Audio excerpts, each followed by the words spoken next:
کون ہے؟ وہ ایک دم گھبرا کر پلٹی تھی، سینے پر ہاتھ رکھے اور ایک ہاتھ میں موم بتی کو پکڑے۔ آواز میں ایک دم سے خوف ڈرایا تھا۔ ایک تو صبح سے بجلی نہیں تھی، اور پھر یہ جنریٹر ہمیشہ غلط وقت پر ہی دھوکہ دیتا رہا، اور آج بھی ایسا ہی ہوا۔ اور اب رات کو تو اور مصیبت ہو گئی تھی، جب بالکل ہی اندھیرا ہو گیا تھا۔ ہتفا پتہ نہیں کہاں سے ایک موم بتی لانے میں کامیاب ہو پائی تھی، اور ماچس لانے سے وہ بالکل انکار کر چکی تھی، اور اس کی ذمہ داری وہ اس کے کندھوں پر ڈال چکی تھی۔ رات کا 1 بج رہا تھا جب وہ کچن میں ماچس کی تلاش میں بھٹک رہی تھی، جب اپنے عقب سے کسی کے قدموں کی چاپ سنائی دی۔ میں ہوں، طارس۔ بھاری مردانہ آواز ابھری تھی، اور ساتھ ہی لائٹر سے نکلنے والی آگ کے شعلے نے اندھیرے میں روشنی بکھیر دی۔ وہ ہاتھ میں لائٹر لیے بالکل اسی کے سامنے کھڑا تھا۔ اوہ، گھبرا گئی تھی میں۔ ندوہ نے سینے سے ہاتھ ہٹاتے ہوئے اس پر نظر ڈالی۔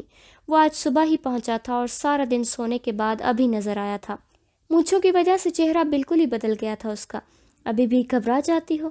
معنی خیز لہجے میں بھویں اچکا کر اور آنکھیں سکیڑ کر کہا۔ میرا وہ مطلب نہیں تھا، ندوہ نے تنک کر کہا۔ ماتھے پر ناگواری کے بل تھے۔ کیسی ہو؟ لہجہ کاٹدار تھا۔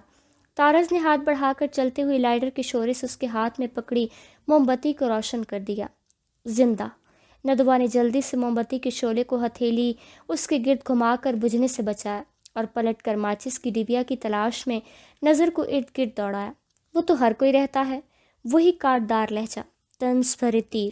تارڑ نے لائٹر کو اپنی سگریٹ کے قریب کیا تھا اور اپنی کمر کو کچن کی شیلف سے ٹکا کر کھڑا ہو گیا۔ تمہارے رہنے اور میرے رہنے میں فرق ہے، دانت پیستے ہوئے ندوہ نے کہا۔ کچن کی کیبنٹ کو کھولتے ہوئے اس کے ہاتھ لمحہ بھر کے لیے اس کے کاٹدار لہجے پر رکے تھے۔ فرق۔ طارز نے گردن کو ہوا میں جھٹکا دیا۔ اس کے لبوں پر آج جیت جیسی مسکراہٹ تھی۔ درست کہا۔ ویسے جھوٹ تو کبھی نہیں بولا تم نے، طنز بھرے ہلکے سے کہے کے ساتھ طارز نے نظریں اس پر گاڑے ہوئے کہا۔ تم طنز ہی تیر برساتے رہو گے کیا؟ بالکل نہیں بدلے۔ کیبنٹ سے ماچس نکال کر ہاتھ میں پکڑتے ہوئے خود کو نارمل ظاہر کرتے ہوئے ندوہ نے کہا۔ وہ جیسے ہی پلٹی، طارز بالکل اسی کے سامنے ہی کھڑا تھا، وہی آج سے 3 سال پہلے والا انداز۔ تم تو بہت بدل گئی ہو، سگریٹ کا کش لگا کر طنزیہ انداز میں کندھے اچکاتے ہوئے کہا۔ میرے خیال سے وقت کے ساتھ خود کو بدل لینا چاہیے۔ ندوہ نے اس سارے پل میں پہلی دفعہ اس سے نظر ملائی تھی۔ وہ بالکل سچ ہی تو کہہ رہا تھا، وہ تو نہیں بدلا تھا۔ اس کی آنکھیں آج بھی وہی سب کچھ کہہ رہی تھیں۔ ندوہ نے فوراً نظروں کا رخ بدل ڈالا۔ اچھا، بہت عقل والی باتیں کرنے لگی ہو، طارز نے اس کے چہرے پر جھکتے ہوئے کہا۔ لہجہ ابھی بھی کانٹے چبھوتا ہوا تھا۔ ہمیشہ سے ہوں، راستہ دے دو، ندوہ نے بمشکل آواز کی سختی کو قابو کرتے ہوئے کہا۔ کیوں نہیں؟ کبھی نہیں روکا، جاؤ، وہ بڑی معنی خیز انداز میں کہتا ہوا ایک طرف ہوا تھا۔ ندوہ نے غنیمت جانا اور تیزی سے دروازے کی طرف بڑھی، جب پھر سے اس کی طنز بھری آواز اس کے عقب سے سنائی دی۔ ہدیل سے رابطہ ہوا؟ بڑا طنز بھرا لہجہ تھا۔ نہیں، کرنا بھی نہیں چاہتی، ندوہ نے پلٹتے بنا نہ کہا اور قدم آگے بڑھا دیے۔ ہاں، تم نہیں چاہتی یا وہ؟ پیچھے سے طارز کا ایک اور طنز اس کی روح کو چھلنی کر دینے کے لیے کافی تھا۔ ایک دم سے آنسوؤں کا گولا گلے میں اٹک سا گیا تھا۔ اس کو وہیں کچن کے اندھیرے میں چھوڑتی وہ آگے بڑھ گئی تھی۔ اتنی دیر لگا دی، کیا کر رہی تھی؟ ہتفا نے بیڈ پر سیدھے ہوتے ہوئے حیرانگی سے پوچھا۔ وہ جلتی ہوئی موم بتی کو ہاتھ میں پکڑے پاس آئے۔ کچھ نہیں، لو پکڑو۔ موم بتی کو ہتفا کو تھامتے ہوئے تھکے سے انداز میں اس نے کہا تھا۔ دوپٹہ اتار کر بیڈ پر پھینکا اور بے دلی سے بیڈ پر ڈھلنے کے سے انداز میں بیٹھی۔ اسے لگتا تھا اس 3 سالوں کے عرصے میں طارز سب کچھ بھول گیا ہوگا۔ وہ وقتی خمار تھا جو سر چڑھ کر بولا کرتا تھا، لیکن نہیں، وہ آج بھی ویسا ہی تھا، ضدی، ڈھیٹ، اور اس کا ذرا بھی لحاظ نہ کرنے والا۔ کیا ہوا، اتنا کیوں موڈ خراب؟ ہتفا نے اس کی پریشان سی شکل کو دیکھ کر پوچھا۔ ہتفا، کوئی اور کینڈل ملے گی؟ طارز نے دروازے میں آ کر کہا۔ اس کی بھاری آواز اسے ایک دم کمرے کی خاموشی میں خلل پڑا تھا۔ وہ کمرے کے دروازے میں جم کر کھڑا تھا اور بازو ارد گرد دروازے کے پٹ پر جمائے ہوئے تھے۔ وہ اب اور بھی مضبوط اور بڑا دکھنے لگا تھا، اور مونچھوں کی وجہ سے چہرہ اور باروب ہو گیا تھا۔ ندوہ جو بنا دوپٹے کے سیدھی لیٹی ہوئی تھی، جھٹ سے دوپٹہ اٹھا کر سینے پر ڈالا۔ وہ آج بھی ایسا ہی بد لحاظ تھا، بنا دروازہ بجائے گھس آیا تھا۔ ندوہ کے ماتھے پر ناگواری کے بل واضح ہو گئے۔ طارز بھائی، یہی تھی، اب کبھی کینڈل کوئی لایا بھی تو نہیں؟ ہتفا جلدی سے اٹھ کر بیٹھتے ہوئی بولی، اوہ چلو کوئی بات نہیں۔ طارز نے ایک گہری نظر ندوہ پر ڈالی اور مڑ گیا۔ تو اس لیے موڈ خراب ہے جناب کا؟ ہتفا نے معنی خیز انداز میں کہا۔ نہیں جی، غلط فہمی ہے تمہاری۔ میرا کیوں ہونے لگا خراب؟ وہ بھی اس کی وجہ سے؟ دوپٹے کو پھر سے ایک طرف پھینک کر اس نے کروٹ لی تھی۔ پہلے بھی تو ہو جایا کرتا تھا۔ ہتفا نے لیٹتے ہوئے اسے پھر سے وہ تلخ باتیں یاد دلائی تھیں جن کو وہ بہت ہی مشکل سے ان 3 سالوں میں بھولنے میں کامیاب ہو پائی تھی۔ تم چپ کر کے سو نہیں سکتی؟ سر کھا رہی ہو میرا؟ ایک دم سے ندوہ کے لہجے میں سختی در آئی تھی۔ ہتفا تو ڈر کر چپ کر کے لیٹ گئی تھی، لیکن وہ اب بچپن میں کھو گئی تھی۔ تو تارڑ، ابتہاج تم نہیں بدلے، ویسے ہی بے وقوف اور ڈھیٹ ہو۔ دل عجیب طرح سے گھٹن سے بھرنے لگا اور حدیل کا دکھ پھر سے آنکھوں کے کونے نم کرنے لگا۔ موم بتی کے ملگجے سے اندھیرے میں اس کا چہرہ اس کے کرب کی عکاسی کرنے لگا، اور پھر جیسے ہی اس نے لمبی پلکوں کے جھالر کو گرایا تو گال بھیگ گئے تھے۔ ندوہ حدید، پتھر پر بھی پانی پڑا رہے تو اس میں بھی سوراخ ہو جایا کرتا ہے۔ وہ سگریٹ کی کش لگا رہا تھا اور سوچوں کے محور میں گردش کر رہا تھا۔ شرٹ ایک طرف کرسی پر پڑی تھی۔ بنیاد میں اس کی مضبوط جسامت اس کے 3 سال کی انتھک محنت کا گواہ تھی۔ موبائل کی ٹارچ لائٹ کمرے کو روشن کی ہوئی تھی اور وہ کمرے کے صحن میں کھلنے والی کھڑکی میں کھڑا تھا۔ لمبا قد، کسرتی بدن، چوڑا سینہ، گھنے ہلکے سے گھنگریالے بال، کھڑی ناک، لمبائی کے رخ میں پھیلی گہری بولتی آنکھیں۔ وہ تھا طارز ابتہاج۔ 3 سال بعد اس نے اپنے ننھیال میں قدم رکھا تھا۔ 3 سال تک جس بات کو وہ بھلانے کی کوشش میں سرگرداں رہا، وہ آج بھی پھن پھیلائے ویسے ہی اس کے اندر موجود تھی۔ ندوہ، ہاں ندوہ حدید، وہ بری طرح اس لڑکی کی محبت میں گرفتار تھا۔ حدیل کو تمہاری قدر و قیمت کا اندازہ ہی کیا؟ سگریٹ کی راکھ کو پاس پڑے ایش ٹرے پر مارتے ہوئے طنز بھری مسکراہٹ کے ساتھ سوچا۔ تم کیا ہو میرے دل سے پوچھو، جو ان 3 سالوں میں ایک لمحے کے لیے بھی خود کو تمہاری یادوں سے باہر نہیں کھینچ پایا۔ کچھ دیر پہلے لائٹر کی روشنی میں اس کا دمکتا چہرہ اس کی آنکھوں کے آگے لہرا گیا۔ وہ ایک نازک سا سراپا رکھنے والی منموہنی سی صورت کی لڑکی تھی جس نے 6 سال سے اس کا چین چرا رکھا تھا۔ وہ دھیرے سے مسکرا دیا اور کھڑکی سے نظر آتے چاند کو غور سے دیکھا۔ 3 سال پہلے وہ یہاں سے مایوس ہو کر گیا تھا اور خود سے اس نے عہد کر کے گیا تھا کہ اب کبھی وہ یہاں نہیں لوٹے گا، لیکن آج 3 سال بعد ایک امید تھی کہ وہ لوٹ کر آیا تھا اور اسی جگہ پر کھڑا تھا جہاں وہ اس سے آخری دفعہ ہاتھ جوڑے کھڑے چھوڑ کر گیا تھا۔ مجھے ناشتہ بنا دو۔ طارز کی بھاری آواز پر وہ ایک دم چونک کر پلٹی۔ وہ اپنے مخصوص انداز میں کچن کے دروازے کے درمیان میں کھڑا تھا اور بڑی بے تکلفی سے اسے ناشتہ بنانے کو کہا۔ ہتفا کو کہتی ہوں وہ بنا دے گی۔ سخت لہجے میں چولہا بند کرتے ہوئے ندوہ نے ناگواری کے لہجے میں کہا۔ ہتفا کیوں؟ تم کیوں نہیں؟ گردن کو دائیں طرف سے بائیں موڑ کر محبت بھرے لہجے میں کہا، جبکہ آنکھیں اس کی پشت پر بکھرے بالوں پر گڑی تھیں۔ یہ وہی تو اس کا مخصوص لہجہ تھا جس سے ندوہ کو چڑ تھی، بری طرح چڑ تھی۔ مجھے اور بھی بہت کام ہے، چائے کو کپ میں انڈیل کر لاپرواہی کے انداز میں ندوہ نے کہا تھا۔ مہمان ہوں میں، کچھ تو خیال کرو۔ مسکراہٹ دباتے ہوئے اس کے دلکش چہرے پر اپنی نظریں گاڑتے ہوئے کہا، خیال ہی ہے تو ہتفا سے کہنے جا رہی ہوں کہ ناشتہ بنا کر دے تمہیں۔ ٹرے ہاتھ میں اٹھا کر وہ طارز کے قریب آئی تھی جو اب اپنے مخصوص انداز میں دروازے کو بالکل بند کر کے کھڑا تھا۔ راستہ چھوڑو طارز، ندوہ نے تھوڑی ناگواری ظاہر کی۔ تم نے حدیل کے بارے میں مجھ سے کیوں چھپایا؟ بڑی گہری اور مدھم سی آواز میں کہا، جبکہ آنکھیں اس کے خوبصورت چہرے کا طواف کر رہی تھیں۔ کیا مطلب؟ تمہیں کیوں بتاتی میں؟ ندوہ نے ٹرے ایک طرف رکھ دی تھی۔ اسے پتا تھا اب یہ جلدی جان چھوڑنے والوں میں سے نہ تھا۔ مطلب میں اس کے لیے تمہیں چھوڑ کر گیا تھا، اب جب وہ تمہیں چھوڑ گیا تو بتانا چاہیے تھا نا مجھے۔ بڑے بھیگے اور محبت بھرے لہجے میں سرگوشی کی تھی۔ او جسٹ شٹ اپ طارز، تمہیں چھوڑنے کی وجہ یہ ہرگز نہیں تھی، جو تھی وہ معلوم ہے تمہیں۔ ندوہ نے غصے سے اس کی طرف دیکھا۔ وہ تو ڈھیٹ بنا مسکرا رہا تھا۔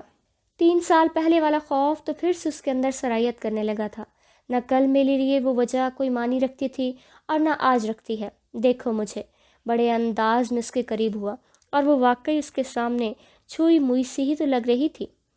تم کیا سمجھتے ہو، یہ باڈی بنا کر، یہ مونچھیں رکھ کر آؤ گے اور میں کہوں گی آہ طارز ابتہاج، مسئلہ ہی حل ہو گیا؟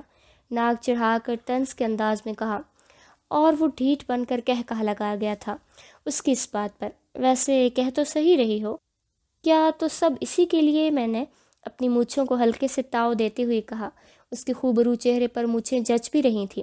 خوبصورت تو پہلے سے بہت تھا اور اب اور ہی انداز تھا، تو میں اس سے بھی امپریس نہیں ہوئی۔ ہٹو میرے آگے سے۔ ٹھیک ہے، تم ناشتہ نہیں بنانا چاہتی مت بناؤ، لیکن جس کام کے لیے تم نے 3 سال پہلے مجھے روکا تھا وہ میں کر دیتا ہوں۔ تارس نے بڑے انداز میں سینے پر ہاتھ باندھتے ہوئے کہا۔ کہ کیا مطلب؟ پلیز تارس، تم ایسا کچھ نہیں کرو گے۔ وہ ایک دم سے ہڑبڑا گئی، سختی سے اس کی آنکھوں کے آگے انگلی نچاتے ہوئے کہا۔ کیوں نہیں کروں گا؟ میں آیا ہی اس مقصد کے سلسلے میں ہوں۔ وہ تن کر آگے ہوا اور دو ٹوک انداز میں کہا، لیکن میں تم سے محبت نہیں کر سکتی۔ تمہیں یہ بات نہ کل سمجھ آتی تھی اور نہ ہی آج سمجھ آ رہی ہے۔ ندوا نے بری طرح دانت پیستے ہوئے کہا۔ ہو جائے گی، میری قسم۔ بڑے انداز میں اس کی آنکھوں کے آگے کھڑی انگلی کو اپنے ہاتھ سے پکڑا تھا اور اس کے ہاتھ کو اپنے ہاتھ میں تھام لیا۔ ندوا ایک دم سٹپٹا سی گئی تھی، ایک جھٹکے سے ہاتھ چھڑوایا جس کو وہ اپنے مخصوص انداز میں سینے سے لگا چکا تھا۔ تارس، تمہارے لیے میرے دل میں وہ محبت کبھی نہیں جاگ سکتی، تمہیں سمجھ کیوں نہیں آتی؟ یہ بات اتنی بڑی وجہ تمہیں کیوں نہیں دکھائی دیتی؟ وہ اب سختی کی بجائے روحانسی آواز میں کہہ رہی تھی۔ یہ کوئی وجہ نہیں ہے، ہمارے نبی نے مثال قائم کی ہے۔ اب وہ بھی ایک دم سے سنجیدہ ہو گیا تھا۔ تارس، اٹھ گیا بیٹا؟ عقب سے ودود کی آواز پر دونوں ایک دم سے سٹپٹا گئے تھے۔ تارس نے لپک کر ندوا کا ہاتھ پھر سے پکڑ لیا، جیسے اب وہ بری طرح چھڑوانے کی کوشش کر رہی تھی۔ جی نانا ابو، آپ کیسے ہیں؟ مسکراہٹ دباتے ہوئے کہا اور بری طرح تڑپتی ندوا کی طرف دیکھا۔ ایسے ہی نکل آیا آپ، مجھے آواز دے دیتے تو۔ گھور کے ندوا کی طرف دیکھا جو اب اس کے ہاتھ پر دانت گاڑے کھڑی تھی۔ ارے بیٹا، گھر کا تو چپا چپا جانو ہوں میں، دادو نے اپنی چھڑی کو دائیں بائیں فرش پر گھماتے ہوئے کہا۔ کون ہے؟ ندوا، دادو نے اپنی کرسی پر بیٹھتے ہوئے کہا۔ اچانک دادو کے ایسے کہنے پر تارس نے فوراً ندوا کا ہاتھ چھوڑا تھا۔ جی دادا جی، ندوا نے اپنی کلائی کو سہلاتے ہوئے کہا اور اسے کچن کے دروازے سے دھکا دیتے ہوئے آگے آئی تھی۔ ایسے ہی کہہ رہا تھا، نانا ابو کے ناشتہ بنا دے میرا۔ وہ بھی اب بالکل اس کے پیچھے کھڑا تھا اور اس کے دوپٹے کے کونے کو دھیرے سے ہاتھوں میں لیا۔ بنا دے بیٹا، مجھے بھی دے دے، دادو نے نکاہت بھری آواز میں کہا اور ساتھ پڑے ریڈیو کو تلاش کرتے ہوئے ہاتھ مارا۔ جی دادا جی۔ ندوا پیچھے مڑی تو وہ اس کے دوپٹے کے کونے کو پکڑے ہوئے کھڑا تھا۔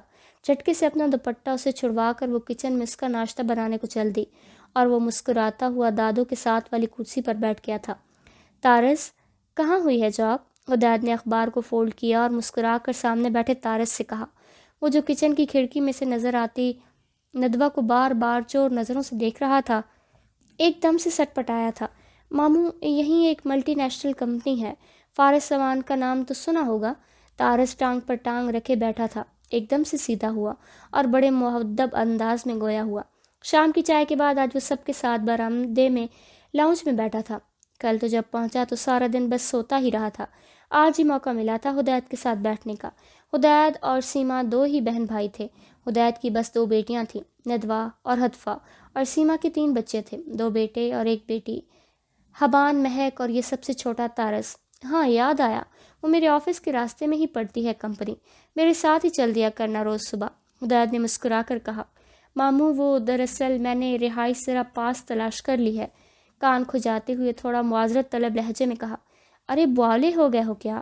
جب گھر ہے تو کیا ضرورت پڑی ہے کہیں اور جانے کی رہنے کی؟ دادو نے اپنا کانپتا ہاتھ تارس کی پیٹھ پر رکھتے ہوئے کہا۔ وہ ہی ایسی میں یہی ان کے پاس رہ کر پڑا تھا 2 سال، اس لیے سب گھر والوں کا تارس کے ساتھ الگ ہی پیار تھا، ماں سوائے ندوا کے، جس کا پیار 3 سال پہلے چڑ اور نفرت میں بدلنے والے تارس خود ہی تھا۔ کوئی اضافی خرچہ کرنے کی ضرورت نہیں ہے، تمہاری اوپر والا کمرہ ہے جس میں رہا کرتے تھے۔ ہدایت نے بھی دادو کی بات کی تائید کرتے ہوئے کہا۔ ہاں تو ٹھیک کہہ رہے ہیں ابا جی، کہیں نہیں جاؤ گے تم؟ سلمہ نے بھی اپنا حصہ ڈالنا ضروری سمجھا۔ ارے لڑکیوں، کتنی دیر ہے؟ اب یہ کون سی نئی بریانی ایجاد کر لی تم دونوں نے جو پکنے کا نام نہیں لے رہی؟ بچہ بھوکا بیٹھا ہے کب سے۔ سلمہ نے مسکرا کر تارس کی طرف دیکھا اور پھر کچن کی طرف رخ کر کے ہانک لگائی۔ ارے ممانی نہیں، ابھی اتنی بھوک نہیں ہے، تارس نے شرمندہ سے لہجے میں کہا۔ وہ جس مقصد کے تحت جان بوجھ کر خانپور سے پھر سے لاہور آیا تھا، اس کے لیے اب سب گھر والوں اور ندوا کا دل جیتنا بہت ضروری تھا۔ ہدایل سلمہ کا بھانجا تھا، اب اس کی جگہ لینے کے لیے سلمہ کے دل میں اپنا مقام بنانا ضروری تھا۔ لو بھلا، یہ کیا بات کی؟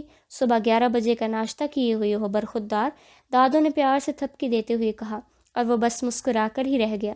نظریں پھر سے کچن کی کھڑکی کے پار کھڑکی کھڑی ندوا کو دیکھنے لگی تھیں۔ سنو، وہ شام کو کچن کے برتن دھو کر رکھنے کے بعد کچن میں ہی کھڑی ہاتھ دھو رہی تھی جب عقب سے طارز کی بھاری آواز نے لمحہ بھر کے لیے اس کے ہاتھوں کو ساکت کر دیا۔ ندوہ ویسے ہی خاموش کھڑی رہی تھی، کچھ بھی نہیں بولی تھی۔ مجھے تم سے بات کرنی ہے، اوپر آؤ گی تھوڑی دیر کے لیے؟ طارز اب بالکل پیچھے آ کر کھڑا تھا اور اسے اپنے کان کے قریب اس کی سرگوشی سنائی دی تھی۔ او خدایا، یہ لڑکا میرے کس گناہ کی پاداش ہے؟ ندوہ نے زور سے آنکھیں بند کر کے سوچا۔ نہیں، سختی سے دانت پیسے، لیکن پلٹی نہیں۔ سوچ لو۔ طارز نے گہری سانس لی اور پھر مسکراہٹ دبا کر نظر اس کی دمکتی گردن پر گاڑتے ہوئے کہا، تم کیا مجھے دھمکا رہے ہو صبح سے؟ ایک دم سے وہ مڑی تھی تو چہرہ بالکل اس کے سینے کے برابر میں تھا۔ ٹی شرٹ کے سامنے کے 2 کھلے بٹنوں پر نظر مرکوز رکھتے ہوئے ندوہ نے کہا، میری بات سن لو ایک بس۔ جھک کر جذبوں کے بھنور میں ڈولتی سی آواز میں کہا، آواز میں 3 سال کی دوری کا کرب چبھا تھا۔ تم پاگل ہو، مجھے تمہاری کوئی بات نہیں سننی، اور جاؤ یہاں سے۔ طارز اتنا قریب کھڑا تھا کہ ندوہ کو اپنے دونوں ہاتھ شیلف پر ٹکا کر کمر کو شیلف کے ساتھ لگا کر خود کو اس سے دور رکھنا پڑ رہا تھا۔ وہ ایسا ہی تھا، کوئی لحاظ شرم تو چھو کر نہ گزرے تھی محترم کو، اور اوپر سے محبت کا ٹنٹنا پال بیٹھا تھا۔ ٹھیک ہے، پھر میرا بھی جو دل کرے گا وہ کروں گا، بڑے زومانے لہجے میں وہ کہہ رہا تھا، جب ندوہ نے اسے درمیان میں ہی ٹوک دیا۔ آتی ہوں میں، چلو تم، وہ ایک دم سے گھبرا کر بولی تھی۔ ندوہ کے ہتھیار پھینکنے پر وہ ایک دم سے فاتحانہ انداز میں مسکرایا تھا اور تیزی سے کچن سے باہر نکل گیا تھا۔ ندوہ نے ایک دم سے سینے پر ہاتھ رکھ کر اپنی اٹکی ہوئی سانس بحال کی تھی۔ کیا کرے، وہ اس کا کیوں آ گیا تھا؟ 3 سال بعد وہ پھر سے اس کی زندگی عذاب کرنے کو۔ وہ بے دلی سے سیڑھیاں چڑھتے ہوئے اوپر آئی تھی۔ وہ کمرے میں کمر پر دونوں ہاتھ رکھے کھڑا تھا۔ اس کو دیکھ کر ایک دم سے چہرے پر وہی جاندار مسکراہٹ بکھر گئی تھی جو ہمیشہ سے اسے دیکھ کر اس کے چہرے پر آ جاتی تھی۔ بولو، اور جلدی بولو۔ دروازے میں ہی رکتے ہوئے ایک ناگوار نظر طارز پر ڈالتی ہوئی وہ گویا ہوئی، جس کی مسکراہٹ اب اور گہری ہو گئی تھی اور آنکھیں چمکنے لگی تھیں۔ اندر آؤ۔ مسکراہٹ دباتے ہوئے طارز آگے ہوا تھا، ہاتھ اب بھی کمر پر ہنوز ویسے ہی رکھے ہوئے تھے۔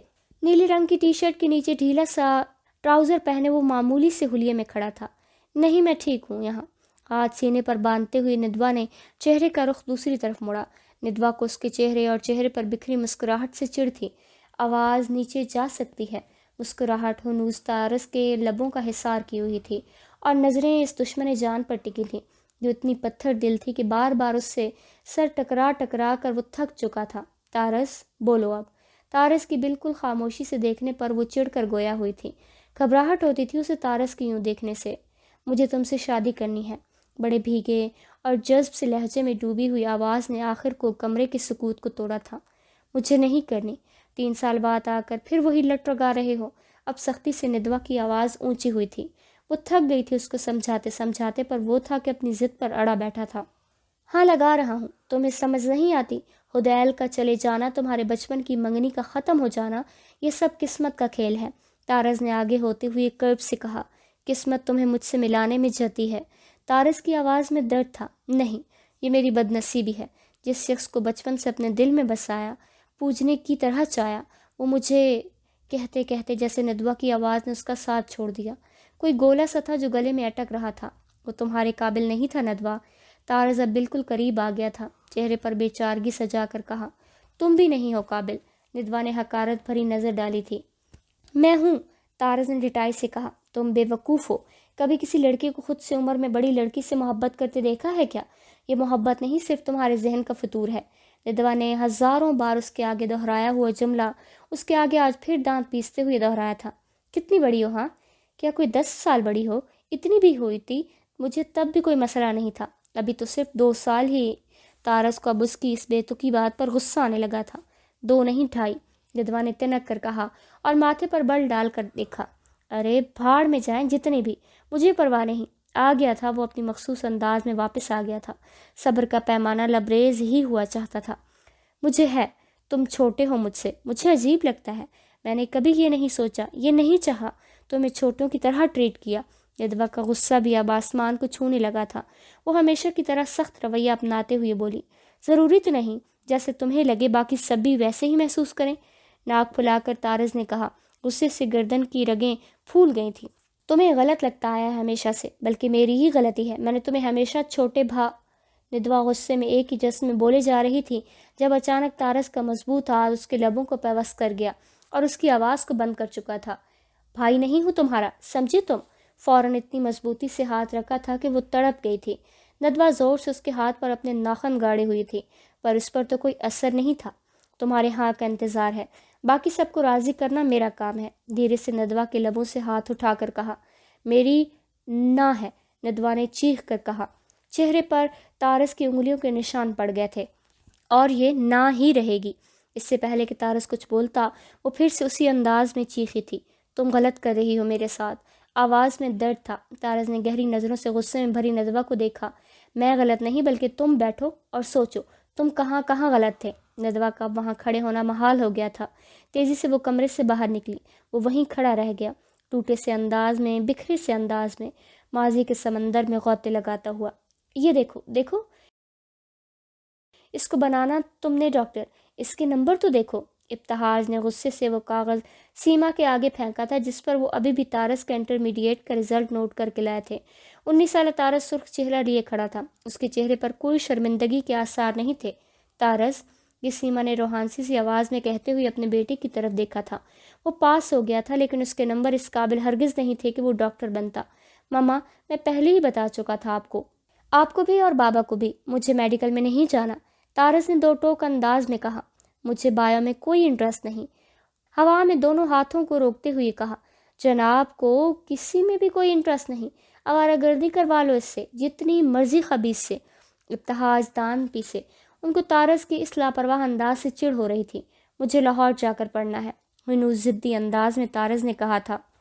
وہ سوچ چکا تھا کہ وہ اب میڈیکل میں آگے نہیں جائے گا، بلکہ وہ اس خانپور جیسے چھوٹے شہر کو چھوڑ کر لاہور جائے گا۔ لو سن لو، ایک نئی فرمائش۔ ارے تم چھوڑو یہ پڑھائی، مکینکی سیکھو سیدھی سیدھی، تمہارے بس کا روگ نہیں ہے یہ پڑھائی۔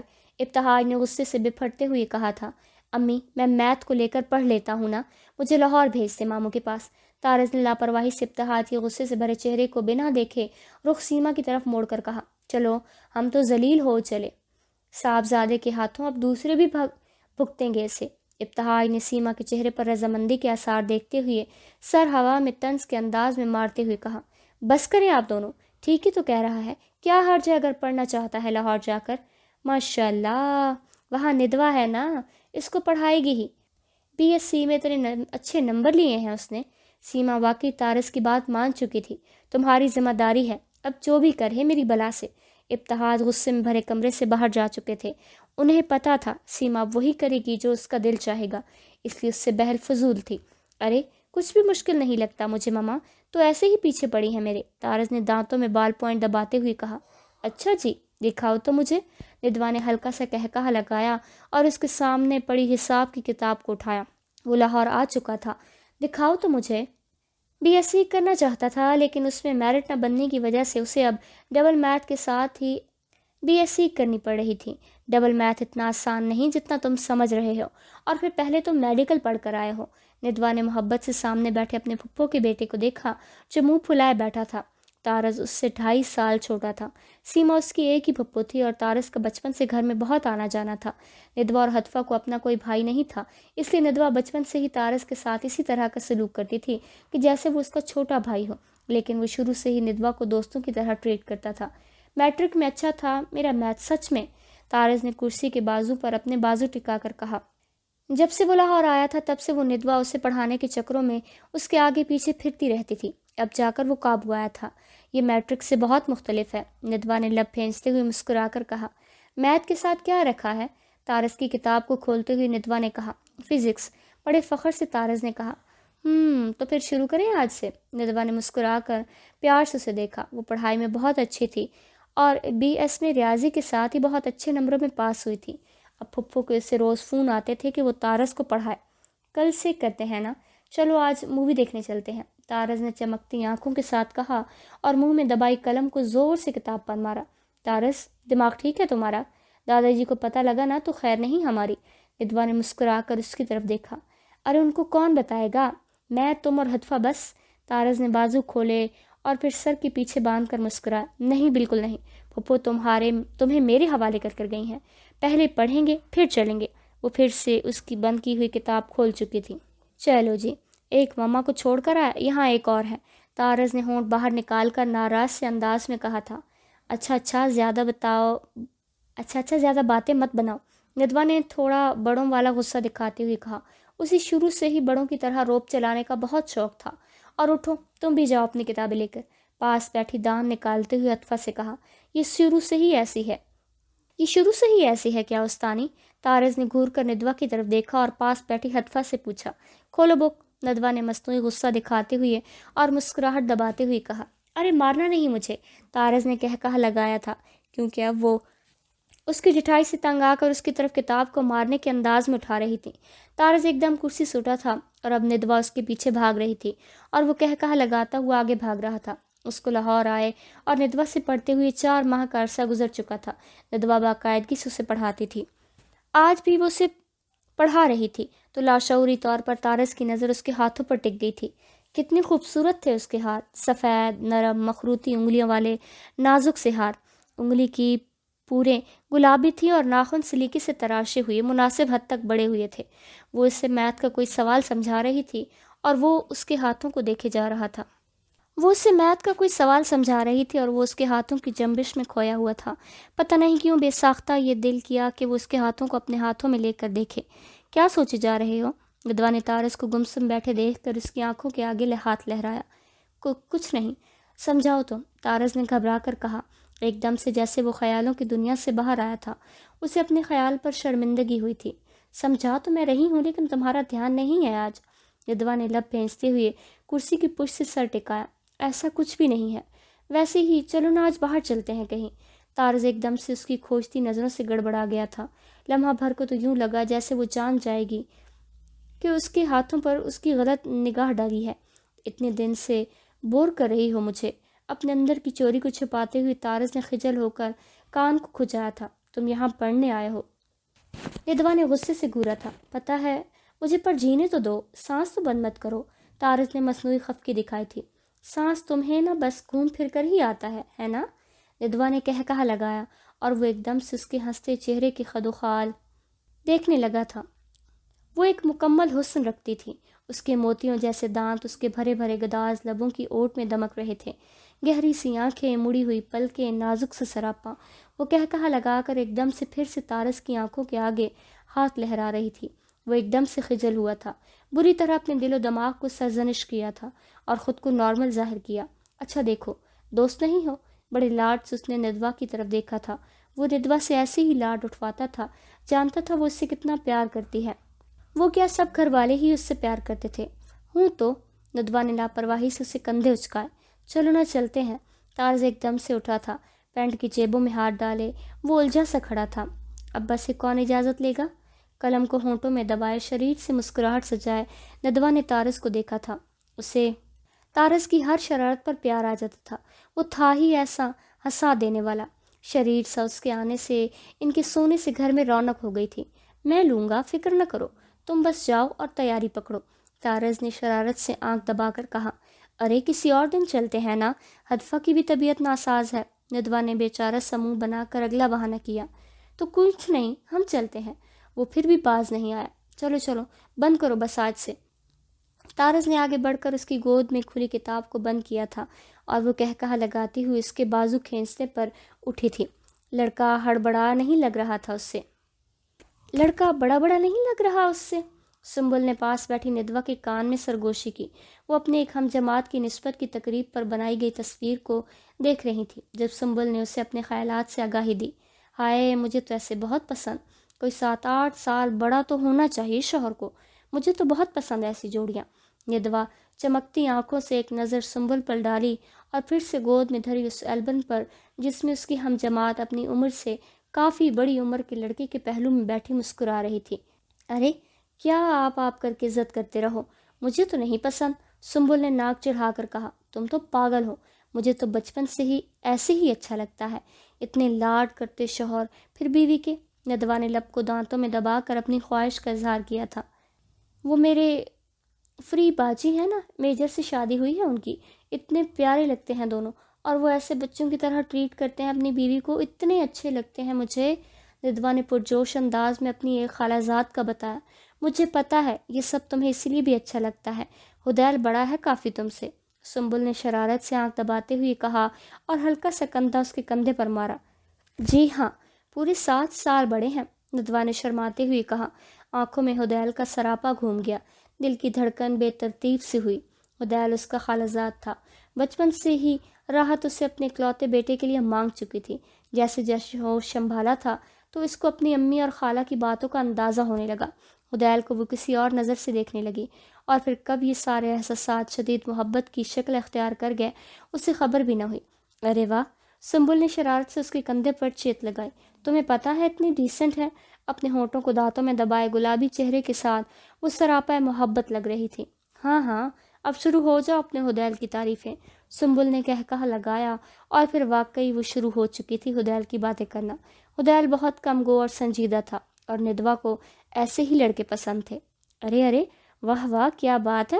تارز نے دھاڑ سے دروازے کی پٹ کو دیوار میں مارتے ہوئے بڑے تعریفی انداز میں سامنے کھڑی ندوہ کو دیکھ کر کہا۔ تارز، کتنے بدتمیز ہو تم! ناک تو کیا کرو نا دروازہ۔ ندوہ نے جلدی سے کرسی پر پڑا دوپٹہ اٹھا کر کندھے پر ڈالا اور خفقی کے لہجے میں کہا۔ کہاں کی تیاری ہے؟ تارز کبھی سامنے بیٹھی ندوہ کی طرف دیکھ رہا تھا اور کبھی سنگار میز کے سامنے کھڑی ندوہ کی طرف، جو خلاف معمول آج نکسک سی تیار ہوئی تھی، ورنہ تو وہ گھر میں ہمیشہ سادہ سے حلیے میں رہتی تھی، پر آج تو رنگ ڈھنگ کچھ اور تھے۔ اس نے سلیقے سے بال کھول رکھے تھے، ہلکا سا میک اپ اور کانوں میں چھوٹی چھوٹی جھمکی لٹک رہی تھی، بھرے بھرے خوبصورت ہونٹ بے وجہ مسکرا رہے تھے اور آنکھیں چمک رہی تھیں۔ وہ راحت خالہ آ رہی ہیں نا؟ عطفہ نے شرارت سے پہلے ندوہ کی طرف دیکھا، پھر آنکھ دبا کر تارس کی طرف دیکھا۔ ہاں تو راحت خالہ ہی ہیں، اس کو کیا ہو رہا ہے پھر؟ ایسی کیوں ہو رہی ہے یہ؟ تارس نے ناسمجھی کے انداز میں کہا اور ہاتھ سے اشارہ ندوہ کی طرف کیا۔ پاگل، ساتھ وہ بھی آ رہے، حدیل بھائی، عطفہ نے اس کی ناسمجھی پر کہا لگا کر کہا۔ تارس کو نکھیوں سے چونک کر ندوہ کی طرف دیکھا، جو شرما کر گلابی ہوئے جا رہی تھی۔ او اچھا، یاد ہے مجھے، بچپن میں بھی آیا کرتا تھا نا وہ موٹا سا۔ تارس کو ایک دم سے عجیب جلن کا سا احساس ہوا تھا، تھوڑے سے تلخ لہجے میں کہا۔ نہیں، اب موٹے نہیں، بالکل بھی وہ، ندوہ نے ماتھے پر بل ڈال کر تھوڑا ڈانٹنے کے سے انداز میں کہا۔ اس کو کیا ہو رہا ہے؟ تارس نے طنز بھرے لہجے میں کہا اور ہاتھ سے اشارہ منہ پھلائے کھڑی ندوہ کی طرف کیا۔ کیوں نہ ہو، عطفہ نے ہنستے ہوئے شریر سے لہجے میں کہا۔ کیوں ہو؟ وہی تو پوچھ رہا ہوں۔ اسے بے چینی سی ہونے لگی تھی، تنک کر پوچھا۔ ارے تارس بھائی، خالہ نے بچپن سے حدیل بھائی کے لیے رشتہ مانگا ہوا ہے اس کا، عطفہ نے مصنوعی خفگی کے انداز میں کہا، جبکہ وہ ایک دم سے اپنے دل میں بڑھتی گھٹن پر پریشان سا ہوا تھا، دل جیسے ڈوب سا گیا ہو۔ آنکھیں اٹھا کر ایک بھرپور نظر سامنے کھڑی شرماتی لجاتی ندوہ پر ڈالی اور تیزی سے کمرے سے باہر نکل گیا تھا۔ کیا ہوا ہے مجھے؟ وہ سیڑھیاں چڑھتا ہوا بری طرح پریشان ہو رہا تھا، تیزی سے اپنے کمرے کی طرف بڑھا اور سامنے پڑے پلنگ پر ٹھہسا گیا۔ بار بار آنکھوں کے آگے ندوہ کا شرماتا چہرہ آ رہا تھا۔ ندوہ اسے بہت توجہ دیتی تھی، ہر بات ہر چیز میں اس کا خیال رکھنے کی عادت تھی اسے۔ آج شاید اس کی توجہ کہیں اور ہوئی، اس لیے مجھے جلن ہو رہی شاید۔ وہ اپنے دل کی حالت کا جواز خود ہی تلاش کرنے میں مصروف تھا۔ جب عطفہ اوپر آئی تھی اور اس کی خالہ راحت کے آنے کے بارے میں بتایا، وہ اپنے ہوش سنبھالنے تک سنتا آیا تھا کہ سلمیٰ مومانی کی بہن راحت ہے، جو کہ انگلینڈ میں مقیم ہے۔ بچپن میں 1-2 دفعہ کسی تقریب میں وہ حدیل کو دیکھ بھی چکا تھا۔ وہ ایک عام سی شکل صورت رکھنے والا سنجیدہ اور کم گو سا بچہ ہوا کرتا تھا، اس سے تو وہ کافی بڑا تھا، اس لیے اتنی کوئی بات چیت نہیں تھی۔ ہاں البتہ حبان کے ساتھ کافی دوستی تھی اس کی۔ اس نے عطفہ کو سر ہلا کر نیچے بھیج دیا تھا، لیکن وہ خود نہیں گیا تھا اور نہ ہی اس کا دل تھا، جانے وہ یوں ہی چھت کو گھورتا رہا۔ ماشاء اللہ، میتھ میں MS مشکل تو ہوتی ہوگی میری گڑیا کو، سلمیٰ نے پیار سے ساتھ بیٹھی ندوہ کے چہرے کو اپنے دونوں ہاتھوں میں لے کر کہا۔ ندوہ ان کے اس محبت سے سرشار ہو گئی تھی، سامنے بیٹھے وجود نے دل کی ہستی کو الٹ پلٹ کر رکھ دیا تھا۔ آنکھیں اتنی بھاری ہو رہی تھیں کہ اٹھائے نہیں اٹھ رہی تھیں۔ نہیں خالہ، شروع سے اچھا ہے میرا میتھ، مشکل نہیں ہوتی، ندوہ نے دھیرے سے مسکرا کر کہا۔ کون سا سمسٹر ہے؟ حدیل نے گلے کو کھنگارتے ہوئے پہلی دفعہ گفتگو میں اپنا حصہ ڈالا۔ حدیل کی بھاری آواز نے ندوہ کے کانوں میں رس کھول دیا تھا۔ وہ کہاں حدیل سے کبھی بات کرتی تھی، اور اسے وہ ایسا ہی اچھا لگتا تھا، کم گوش سا، کھڑوس سا، سنجیدہ سا۔ اسے ایسے لڑکوں کی شخصیت بہت متاثر کرتی تھی، اور وہ خود کو بہت خوش نصیب تصور کر رہی تھی کہ اس کی جس سے شادی ہونے جا رہی تھی وہ اس کے دل میں بسنے والا سانچے کے عین مطابق تھا۔ پہلا، ندوہ نے گھٹی سی آواز میں بمشکل حدیل کے سوال کا جواب دیا۔ حدیل نے بھاری سی آواز میں بس اتنا کہنا ہی مناسب سمجھا۔ وہ بار بار اپنے موبائل پر کچھ کر رہا تھا۔ ہدیل بیٹا، کچھ بھی تو نہیں لے رہے تم؟ سلمہ نے پیار سے پاس بیٹھے ہدیل کی پشت پر ہاتھ ٹکا کر کہا۔ خالہ شکریہ، اتنا کچھ تو کھا گیا ہوں میں، ہدیل نے مسکراتے ہوئے کہا۔ اچھا مما، اب اگر رات رک رہی ہیں یہاں تو ٹھیک ہے، میں چلتا ہوں پھر۔ ہدیل ایک دم جانے کے لیے کھڑا ہوتے ہوئے راحت سے کہہ رہا تھا۔ ندوہ کا دل ڈوب گیا تھا۔ جو وہ پہلا لمحہ تھا جب اس نے نظر اٹھا کر ہدیل کے چہرے کی طرف دیکھا تھا، دل کی دھڑکنیں بے ترتیب سی ہو گئی تھیں۔ ہدیل کے سنجیدہ سے چہرے پر اب ایک عدد چشمہ ٹکا ہوا تھا جو اس کے روبدار چہرے پر جچ رہا تھا۔ ندوہ نے ایک نظر میں اس کے چہرے کو دل میں سمویا اور فوراً نظریں نیچے کر لیں۔ ارے ارے بیٹا، ایسے کیسے؟ تم بھی رکو گے؟ تمہاری خالو بس آنے والے ہیں۔ سلمہ بھی فوراً ہدیل کے ساتھ ہی کھڑی ہو گئی تھی اور خفگی کے سے انداز میں ہدیل سے گویا ہوں۔ خالہ بہت معذرت، مجھے تھوڑا کام ہے، میں خالو سے پرسوں ملنے آ جاؤں گا، جب ماما کو لینے آؤں گا۔ وہی ٹھہرا سا مہذب لہجہ ہدیل نے سلمہ کے دونوں ہاتھوں کو اپنے ہاتھوں میں لے کر کہا۔ سلمہ صحیح کہہ رہا ہے، ہم لوگوں کی واپسی سے پہلے پہلے بہت سے کام ہیں، میں نے ہی کہا ہے جلدی جلدی کر لے، راحت نے محبت بھرے لہجے میں مسکراتے ہوئے کہا۔ ہدیل خدا حافظ کہتا جلدی سے کمرے سے باہر نکل گیا تھا اور ندوہ بس اس کی پشت کو دیکھتی رہ گئی۔ راحت اس کو ایسے دیکھ کر محبت سے مسکرا دی تھی۔ جلدی سے پڑھائی پوری کرو، پھر تمہیں لے جاؤں میں یہاں سے۔ راحت نے شرارت سے اس کی تھوڑی سی اس کے چہرے کو اوپر اٹھاتے ہوئے کہا۔ ندوہ شرم سے پانی پانی ہو گئی۔ تو کیا خالہ نے اسے دیکھ لیا تھا جس طرح وہ ہدیل کو دیکھ رہی تھی؟ اف، گال گرم ہو گئے تھے اور یہاں بیٹھنا محال ہو گیا تھا۔ وہ تیزی سے وہاں سے اٹھی تھی اور کمرے سے باہر نکل گئی۔ بہت پیاری ہے ماشاءاللہ۔ راحت دور تک برآمدے میں اسے جاتا ہوا دیکھ رہی تھی۔ طارس دروازہ تو نوک کیا کرو۔ ندوہ نے ماتھے پر بل ڈالے، وہ ابھی نہا کر باہر نکلی تھی، گیلے ٹاول سے بال خشک کر رہی تھی۔ وہ لاپرواہی کے انداز میں بنا دوپٹہ لیے کھڑی تھی۔ جو بھی تھا اب طارس تھوڑا بڑا ہو گیا تھا۔ وہ دونوں بہنیں اور سلمہ گھر میں اکیلی ہوتی تھی اکثر۔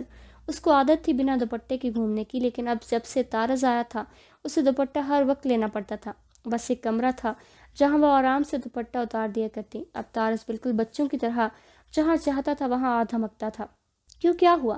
بڑے لاپرواہ انداز میں طارس نے کہا اور پھر ندوہ پر ایک نظر ڈالی جو وہیں کہیں اٹک گئی تھی۔ وہ گیلے بالوں اور دھلے ہوئے شفاف چہرے کے ساتھ اس کے دل میں اتر رہی تھی۔ وہ بے اختیار اسے دیکھے ہی جا رہا تھا۔ دماغ مفلوج ہو چکا تھا، سارے اختیارات دل نے سنبھال لیے تھے۔ کچھ نہیں ہوا، بولو کیا کام ہے؟ ندوہ نے ٹاول کو ہی کندھے پر گرا کر اس سے پوچھا۔ تم پڑھا نہیں رہی اتنے دن سے؟ وہ ایک دم سے جیسے ہوش کی دنیا میں واپس لوٹا تھا۔ 3 دن سے راحت کے آنے کی وجہ سے وہ اتنی مصروف تھی کہ شام کو اس کو پڑھانا اسے کہاں یاد رہتا تھا۔ دراصل دل ہی نہیں کرتا تھا آج کل کسی بھی اور کام کو، بس ہدیل کے بارے میں سوچے جانا، خالہ کے پاس بیٹھ کر اس کے بارے میں باتیں سنتے رہنا، یہ سب میں کہاں طارس کا ہوش رہتا اسے۔ اور طارس کو بری طرح اس کی یہ لاپرواہی کھل رہی تھی۔ اس سے ندوہ کی یہ بے پرواہی بے روحی برداشت نہیں ہوتی تھی۔ اب پورے 7 ماہ ہونے کو آئے تھے اور ان 7 ماہ میں پہلی دفعہ ایسا ہوا تھا کہ ندوہ اس سے یوں لاپرواہی برت رہی تھی۔ ہاں، وہ طبیعت کچھ ناساز تھی، اس وجہ سے ندوہ نے نظریں چرا کر جھوٹ بولا تھا اور پھر محبت بھری مسکراہٹ چہرے پر سجا کر خفا سے کھڑے طارس کو دیکھا۔ کیا ہوا طبیعت کو؟ طارس نے پریشان سے لہجے میں کہا۔ کچھ نہیں، چلو میں آتی ہوں، پڑھتے ہیں پھر۔ ندوہ نے خجل ہوتے ہوئے اپنے جھوٹ کو اور شرمندگی کو چھپایا تھا۔ اپنی خود غرضی میں وہ طارس کو بھول ہی گئی تھی۔ کتنی غلط بات تھی۔ اسے افسوس ہوا تھا کہ اتنے دن سے وہ طارس کو پڑھا نہیں رہی تھی۔ طارس خاموشی سے سر ہلاتا ہوا باہر نکل گیا اور وہ ٹاول ہاتھ میں پکڑے شرمندہ سے انداز میں کھڑی ہوئی تھی۔ آج پھر ویسا ہی ٹیسٹ۔ ندوہ نے ٹیسٹ پر غصے پر سامنے پڑی میز پر مارا تھا اور سختی سے سامنے گمسم بیٹھے طارس سے کہا۔ طارس، کیا مسئلہ ہے تمہارے ساتھ؟ کتنے دن سے میں دیکھ رہی ہوں تم کوئی بھی ٹیسٹ ڈھنگ سے نہیں دے رہے ہو۔ طارس کے کچھ بھی جواب نہ دینے سے وہ اور چڑھ گئی تھی۔ ڈانٹنے کے سے انداز میں طارس کو کہا۔ طارس ویسے ہی پریشان حال سر نیچے کیے بیٹھا تھا، کوئی بھی جواب نہیں دے رہا تھا۔ اس کے پارٹ 1 کے پیپر سر پر تھے اور ندوہ آج کل اس پر بھرپور توجہ دے رہی تھی۔ اس کی اپنی یونیورسٹی کی بھی بہت مشکل دن چل رہے تھے، لیکن پھر بھی وہ طارس کی طرف سے کسی قسم کی کوتاہی نہیں برتتی تھی۔ اور وہ تھا کہ جب پیپر نزدیک تھے بالکل ہی اسے مایوس کر رہا تھا، جبکہ وہ اچھا خاصا ذہین تھا۔ بولو تو کیا ہوا ہے، کوئی پریشانی ہے کیا؟ ندوہ نے دھیرے سے اپنا ہاتھ کرسی کے بازو پر پڑی اس کی بازو پر رکھا تھا اور محبت بھرے لہجے میں کہا۔ طارس نے تڑپ کر اس کی طرف دیکھا۔ وہ اب کیا بتاتا اسے کہ وہ کتنی مشکل میں ہے۔ وہ دل اور دماغ کی جنگ میں بری طرح پھنسا ہوا تھا۔ کب کیسے وہ ندوہ کے بارے میں اس طرح سوچنے لگا تھا جیسے وہ خود کو کبھی نہیں چاہتا ہو۔ وہ اس کے دل میں دھڑکن برکن دھڑکنے لگی تھی۔ دماغ نہیں کرتا ہی رہ جاتا تھا، لیکن دل مانتا ہی نہ تھا۔ وہ جب بھی پڑھنے بیٹھتا وہ ہنستی ہوئی بولتی ہوئی اس کو نظر آنے لگتی۔ کبھی اس کے خوبصورت ہاتھ، کبھی چہرے پر گرے اٹکلیاں کرتی ہوئی اس کے بال، کبھی جھکی ہوئی پلکیں، تو کبھی دمکتی سی گردن، اور کبھی خوبصورت لب، اور کبھی لبوں کی اوٹ سے نظر آتے موتیوں جیسے دانت۔ اس کا ذہن قید میں تھا، دل بادشاہ بن گیا تھا اور دماغ لو زندان میں ڈالنے کا حکم صادر کر رہا تھا۔ پھپھا کی کال آئی تھی کیا؟ ندوہ اب اس کی حالت پر بری طرح پریشان ہو چکی تھی۔ ابا سے بات کروں؟ کالج میں ہے کیا؟ کوئی مسئلہ ہے؟ وہ اس کی کچھ بھی نہ بولنے کی وجہ سے خود ہی جواز پر جواز تلاش کر رہی تھی۔ نہیں، کچھ بھی نہیں ہوا، گھٹی سی آواز میں طارز نے کہا، کیونکہ وہ جانتا تھا دل جو بھی کر رہا ہے وہ سراسر بے وقوفی ہے، اور بے وقوفی کے سوا اور کچھ بھی نہیں، لیکن وہ بے بس تھا۔ پھر یہ کیا ہے؟ دیکھو تو۔ ندوہ نے ٹیسٹ پیپر اس کی آنکھوں کے آگے کیا، جس میں سارے سوالات پر کراس لگایا ہوا تھا۔ پڑھنے کو دل نہیں چاہتا میرا، میں کیا کروں؟ طارز نے گھٹی سی آواز میں کہا اور ندوہ سے نظریں چرائیں تھیں۔ بکواس نہ کرو تم، اب پیپر اتنے نزدیک ہے تمہارے پارٹ 1 کے، اور تم مجھے یہ کہہ رہے ہو؟ پھپھو کے سامنے میں شرمندہ ہو جاؤں گی۔ میں کہتی ہوں آج ان کو کال۔ ندوہ کو ان کی بیتکی بات پر غصہ آ گیا اور وہ تنک کر گویا ہوئی۔ کر دو، میں کون سا ڈرتا ہوں۔ ہنوز وہی کھویا کھویا سا لہجہ تھا طارز کا۔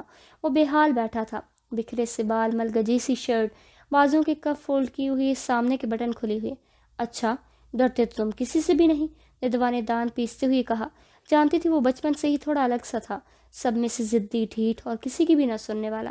نہیں، اب ڈرنے لگا ہوں کسی چیز سے۔ بہت ڈوبی ہوئی آواز تھی اسے، جیسے کسی کھائی سے آئی ہو۔ ہاں، وہ ڈرنے لگا تھا ندوہ کو کھونے سے، اس کی محبت میں پاگل ہونے سے، اس کے انکار سے۔